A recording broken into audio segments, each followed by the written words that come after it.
Hello and welcome to this episode of Self-Made. I'm your host, Dee Brown CEO. Joining me on the show today is Trystin Kier Francis. Trystin is the principal at the House of Kier. Trystin, welcome to the program, man. I'm glad to have you on the show today. Oh, good to be here. How are you, Dee? Man, I'm doing great. What about you? Listen, the Lord woke me up this morning, so I'm doing great. Well, look, there's always a good thing to get awakened every morning. I want to jump right into the program. I know we got a lot of ground to cover. I want to really get some background in terms of where you grew up, what your childhood was like. I know you grew up in New York, so tell me about your early years. I grew up in New York City in the Bronx in the 90s. You know, I'm an 80s baby, but the 90s was, my time where I was really able to blossom and, learn a lot about myself. Born to Panamanian immigrant parents. Both of my parents immigrated from their native Panama. And, New York City in the 90s was exciting. It was a developmental period where I really learned about art and where I wanted to take my career and who I wanted to be. And it was fun. I look at it some days when I think about it, kind of like that Langston Hughes poem, Life for Me has been no crystal stair. And just that, it had its ups and downs, but it was filled with a lot of love. My mother loved us. My dad loved us. And it was great. I think any kid growing up in New York City would have an interesting story. I could tell you a few, but it was pretty good. Well, we definitely want to hear a couple interesting stories from you. So why don't you share a few or a couple for us? Oh, listen, I can go on. I grew up in a very traditional Latin American West Indian family. Most brown people, Black people that are from Panama, migrated from different places. My family happened to come from Barbados, Martinique, and Jamaica. And so what was interesting about growing up in New York City was having family members who had very thick West Indian accents and were all fluent in Spanish. So the culture, the recipes, the smells, the environment, the discipline, the comedy, the dramatics in our home was always interesting. I spent a lot of time with my mother's mother, who was a woman who came from Panama in 1969. And she was a maid for a wealthy family in Greenwich and Stamford, Connecticut. She worked for two different families. And my grandmother would come home on the weekends and just have the most incredible energy. She was very faith-based and instilled a lot of faith in us. She was a Seventh-day Adventist. And so we spent a lot of time on Friday nights praying and reading the Bible and observing the Sabbath. But Saturdays were fun because we got time to just sit and eat ice cream and Oreo cookies, which is something my grandmother loved to do, which is pretty interesting. And to learn stories about Panama and play games, like it's a card game called Con Quien, and we played very interesting games, kind of like bridge. So not sure why they called it that, but just family was a special thing culturally for us. Having a lot of birthdays and celebrations. We did that on my mom's dad's side of the family. My aunt Sarima would always be, the birthday queen. Everybody's birthday had a cake and we celebrated. And those were the important, times in my life growing up in New York City. The stories, the food, everything was kind of built around the family table. Yeah. So growing up in New York, were there any particular challenges that you faced as a child growing up there?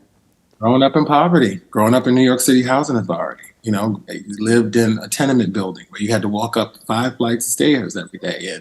And there were days my mother couldn't pay the rent, and it was difficult. But we had a lot of love. We had food. We had shelter. We had, just family time. And, growing up in environments where there was violence, gun violence. You might have been going to school in the 2nd grade and you might have had to step over a body that morning because it's the Bronx. It's the South Bronx in the 90s. And I look at that as, I don't want to necessarily say a good training ground because it's not a good training ground, but I think it is a part of my life that built me for for where I am today and the level of resilience that I have.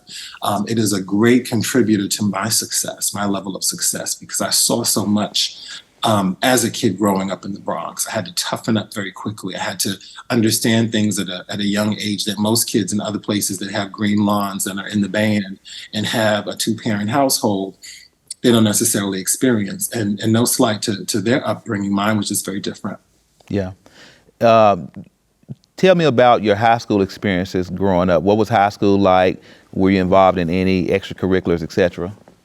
I went to 2 different high schools. I started at the High School for Environmental Studies in New York City because I thought I wanted to be a marine biologist.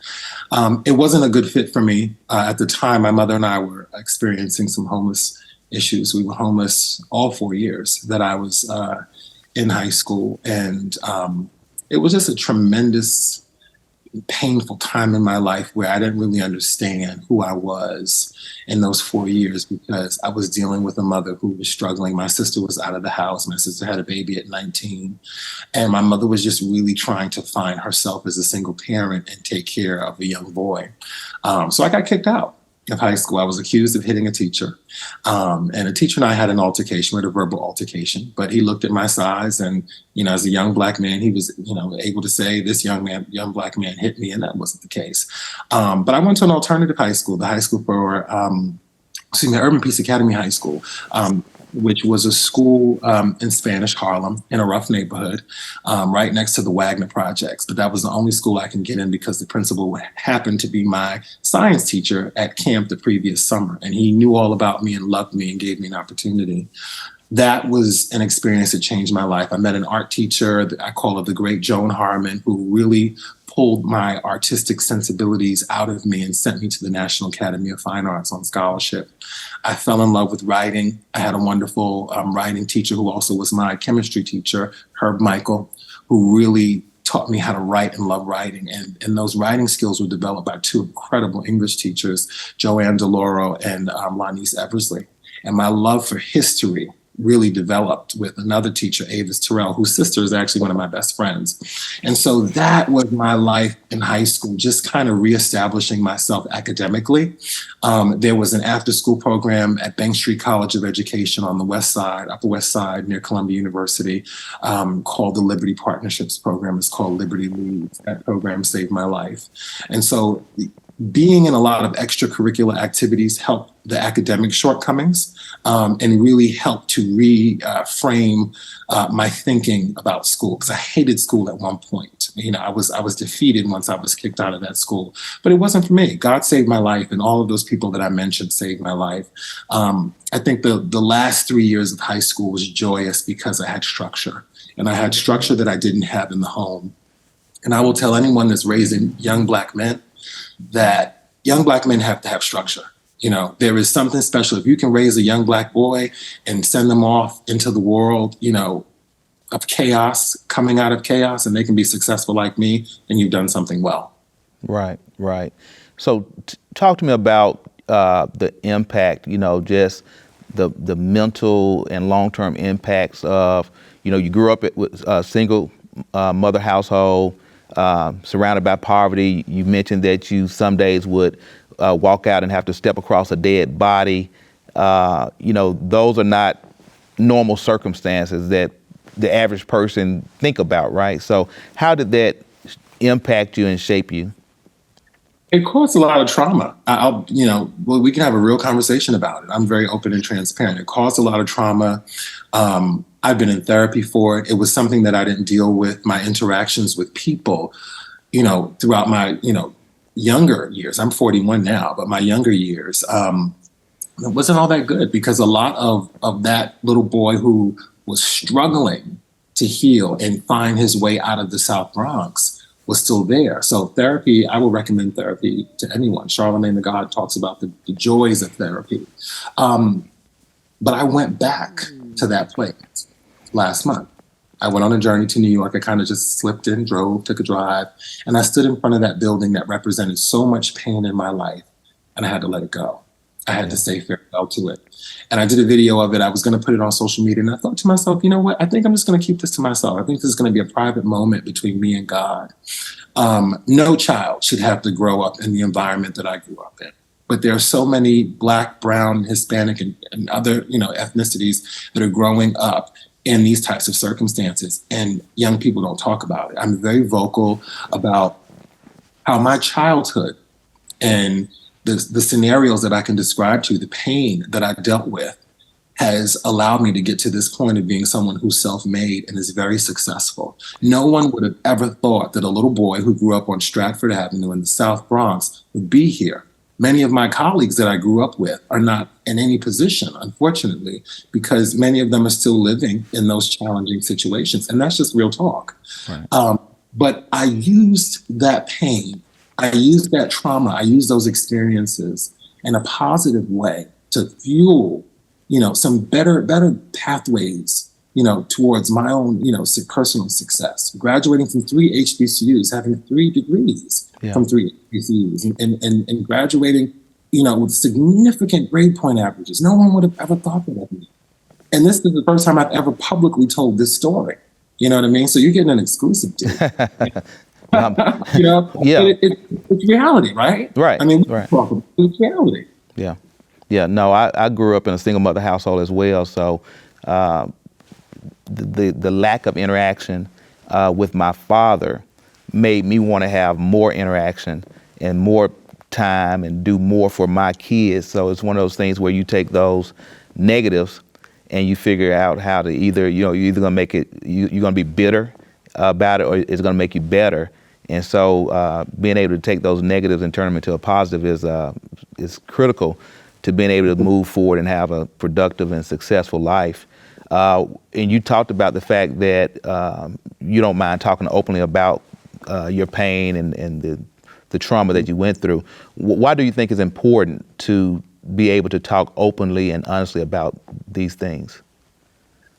I think that since the beginning of time, people that look like you and me have been on a journey.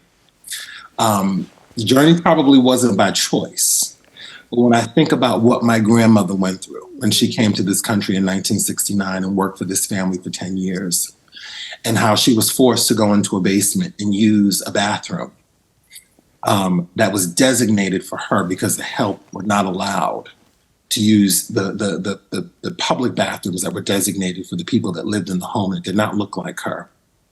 That took a level of resilience.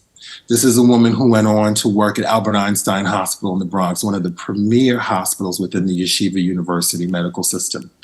And she worked there for 27 years as a nurse's aide, cleaning up all of the stuff that nurses didn't want to clean up in the neonatal unit. There's power in the story. There's power in the journey. But I can't give the pain and the sadness of the journey any power anymore. I've got to take that power back. Yeah. I'm able to have this conversation publicly now because I've lived it. And I know the pain that it has caused me all these years not to be able to fully engage and be present and be myself and be my most authentic self.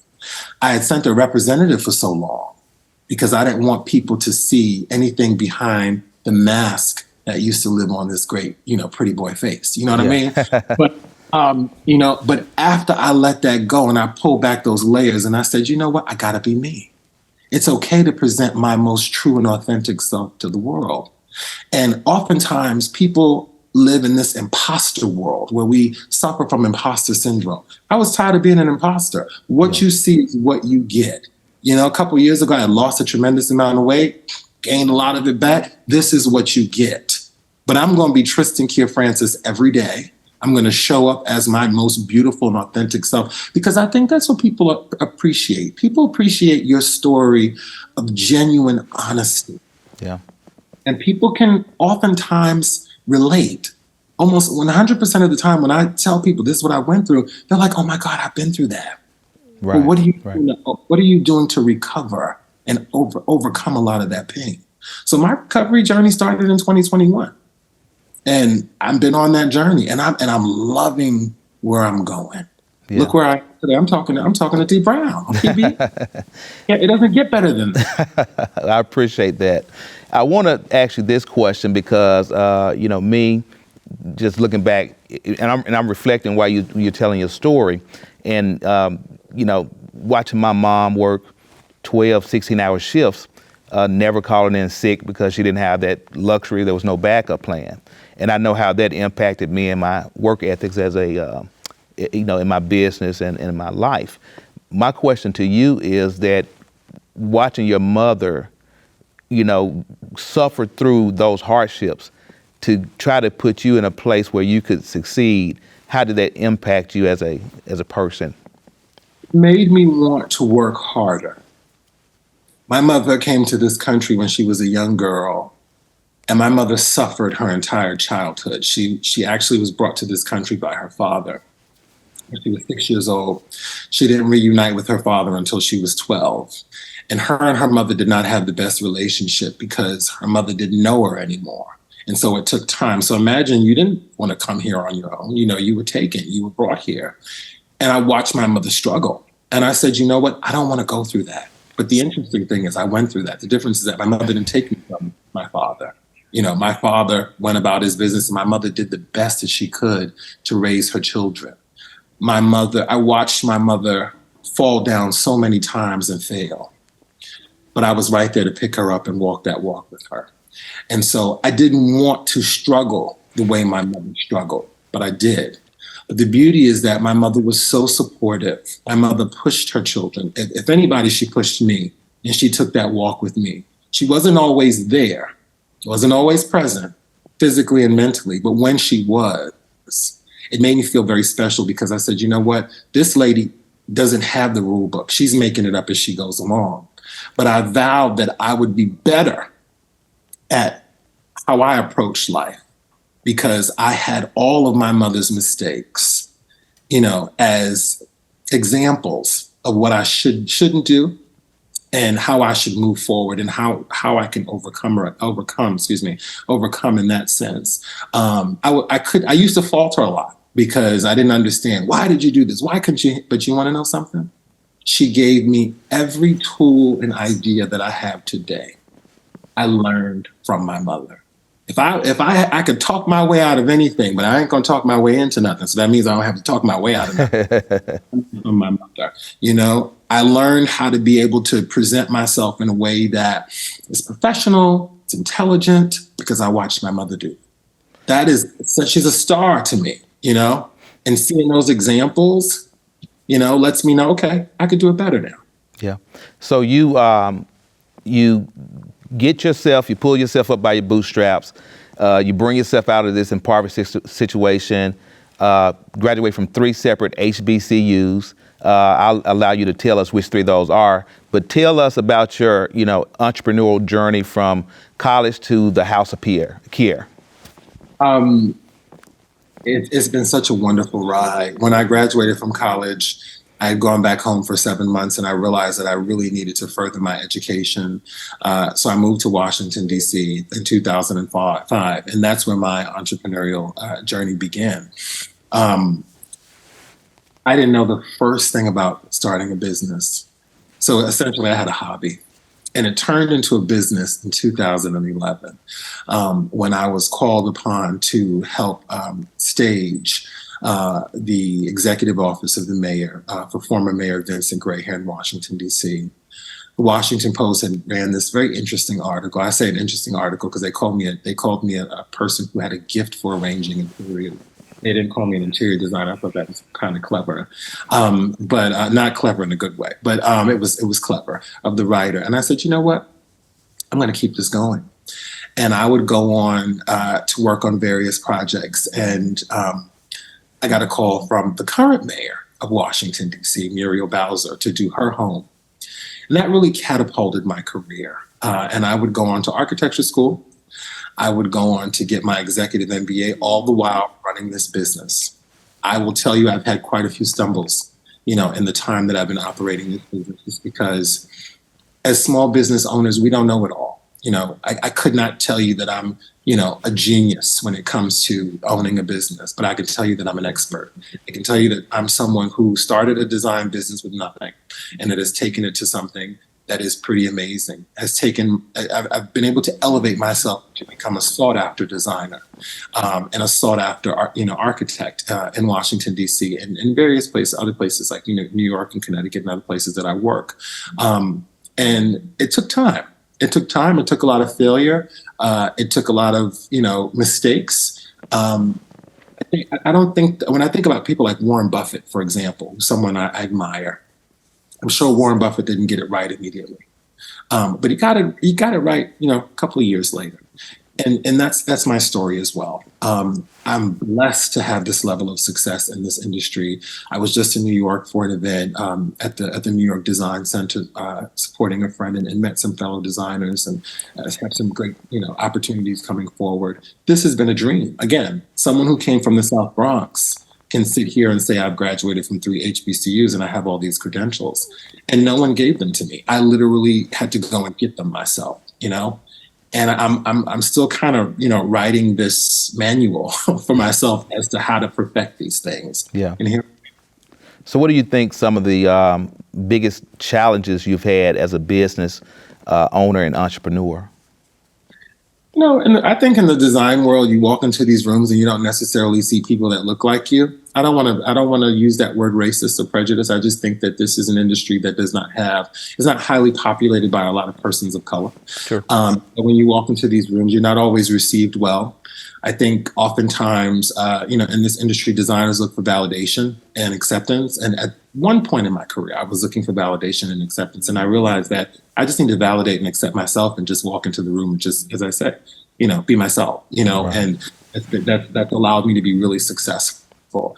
I just need to have a presence, you know what I mean? And so, I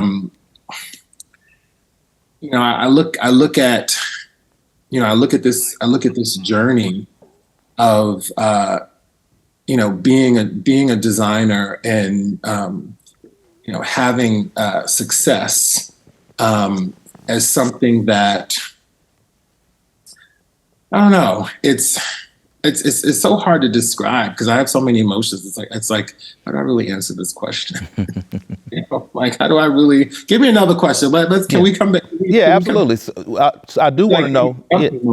Yeah, look, it's no problem. I want to know. Just give me some of the projects or a project that you're most proud of, or some achievement or accomplishment. I think working with Muriel Bowser, that is the crown jewel. That's the diamond in the crown. Because she didn't have to choose me.